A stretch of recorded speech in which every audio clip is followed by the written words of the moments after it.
Copper in the Kapunda mines was first discovered by Francis Dutton in 1842. He began a partnership with Captain Bagot, and together they purchased about 80 acres of land. They paid £1 per acre of that land. The pair set about taking samples from the numerous green rocks. The samples were then sent off to England for testing. This would take almost 2 years before results would return to Australia. Upon the results reaching Australia, the business partners were astonished to find the copper was 22.5% pure, which at the time was the richest deposit found anywhere in the world. The mine began small, with Bagot employing labourers to dig the copper off the surface with shovels and picks. In their first year alone, they removed 600 tonnes of ore, valued at about £7,000. Around December 1844, Cornish miners began to arrive on site, and tunnelling and underground mining began in earnest. Francis Dutton decided to sell his 25% share in the mine in 1846, earning him the vast sum of £16,000. Captain Bagot now had the controlling 55% ownership of the mine.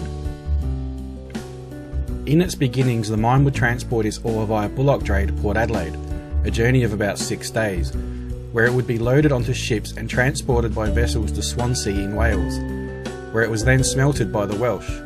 Loads were sent at 2 tonnes per load. By 1850, the mine was producing 100 tonnes of copper ore per month. In the coming years, the mine would expand significantly, and so would the town.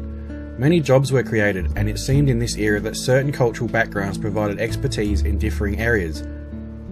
Welshmen coming to South Australia to operate smelters, the Cornish who were expert miners, and the Germans who began to cut down trees needed to power the furnaces of the smelters. The Germans also began farms to feed the vast amount of workers. Then there were the Irish who began as labourers and to drive bullock teams to Port Adelaide. Kapunda never had one distinct mine. Instead there were at least 5 or 6 distinct copper lodes in close proximity, which were mined from as many as 10 separate shafts over time. Wheal Bagot, Wheal Charlotte, Wheal Truscott, Wheal Lanyon, Wheal Harris, Wheal Major. There is no trace of any of them today, as they have all been obliterated by later workings of the mine. In 1849, smelters made in Germany arrived in South Australia, reducing the need to ship ore overseas. However, the ships now brought back coal from England for the smelters. By 1851, Kapunda had a population of over 2,000 people.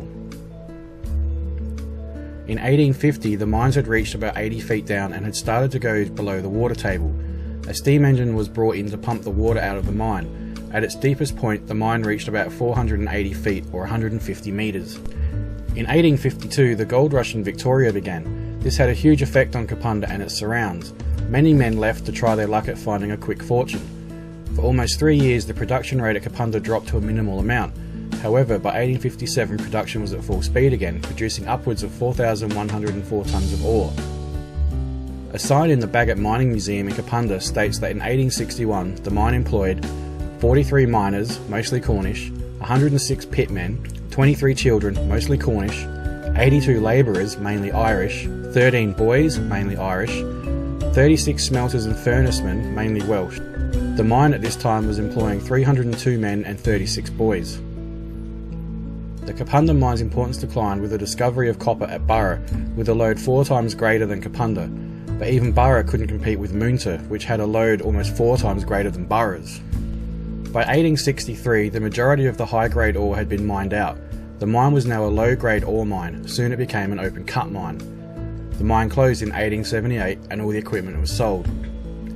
However, it did reopen again and continued until 1912 on a smaller scale. During this time, 12,800 tonnes of copper ore were mined.